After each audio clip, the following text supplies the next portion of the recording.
আসসালামু আলাইকুম। সকালবেলা উঠেই বারান্দা চলে আসলাম। তো এখন নয়নতারা গাছগুলো আর কি দেখতেছি। এই নয়নতারা গাছটা আমি সুন্দর করে আর কি টাইলগুলো কাইটা দিয়েছিলাম, এখন আবার নতুন করে উঠতেছে। এই তো, আর এখানে আবার জবা গাছটা দেখতেছিলাম, তো সুন্দর দুইটা ফুল ফুটে গেছে। এই দুইটা ফুল কিন্তু সকালবেলায় ফুটছে, সুন্দর লাগতেছে দেখতে, তাই না? মেয়ে আবার বারান্দায় দোলনা বানাইছিল ওনা দিয়ে, এই যে ওনা টোনা এইভাবে আর কি আসতে বারান্দায়। আর সকাল সকাল বারান্দায় রোদটা চলে আসছে পুরো আর কি, এখনও রোদ আসে নাই, আসতেছিল।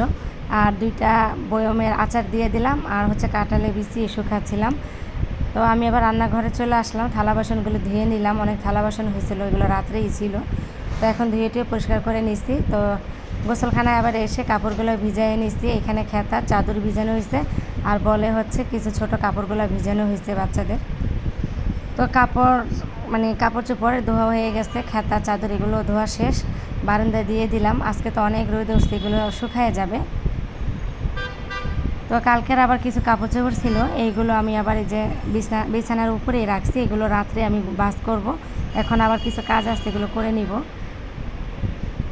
তো আমার হাজব্যান্ড আবার এই যে কাঁঠাল নিয়ে আসছিলো, এখন কাঁঠাল নিয়ে যুদ্ধ চলতেছে। মেয়েকে আর কি শেখাচ্ছিল যে এইভাবে ভাঙো, ও মেয়েটা আবার সুন্দর করে ভাঙতেছিল।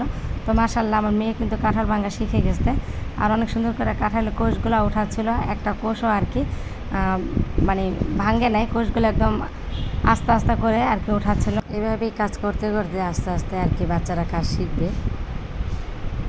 তা যাই হোক, এই তো কাঁঠাল ভাঙা কিন্তু মেয়ে শিখে গেছে। তো আমরা কাঁঠাল খেয়েটে তারপরে এটা আবার ছিল সন্ধ্যার পর, আমি নিচে গেছিলাম, তো কিছু সদাই নিয়ে আসলাম। এখানে চিকেন বল আর হচ্ছে কাপ নুডলস, তারপর চিনি, বিরিয়ানির মশলা, শ্যাম্পু, বসুন্ধরা আটা 2 কেজি নিয়ে আসছিলাম, আটা সসেস নিয়ে আসছিলাম। আর এই তো এখন আমি বিরিয়ানি রান্না করব।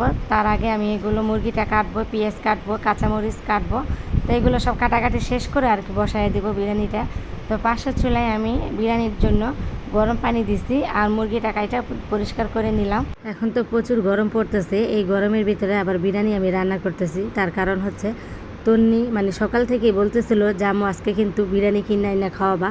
তো এখন ভাবলাম যে বিরিয়ানি কেনার থেকে আমি নিজে হাতে বিরিয়ানিটা রান্না করি, তাহলে বাচ্চারা একটু মজা করে খেতে পারবে, এই আর কি। তো আমি এখন এই জন্য আর কি বিরিয়ানিটা রান্না করে নিতেছিলাম।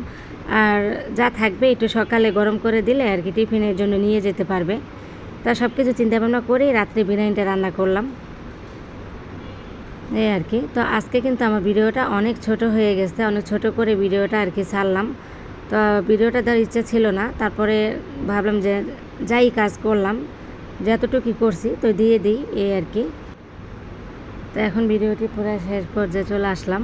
সবাই ভালো থাকবেন, সুস্থ থাকবেন, আর প্লিজ মনে করে একটি লাইক দিয়ে যাবেন। এখন তাহলে রাখবো। আসসালামু আলাইকুম, আল্লাহ হাফেজ।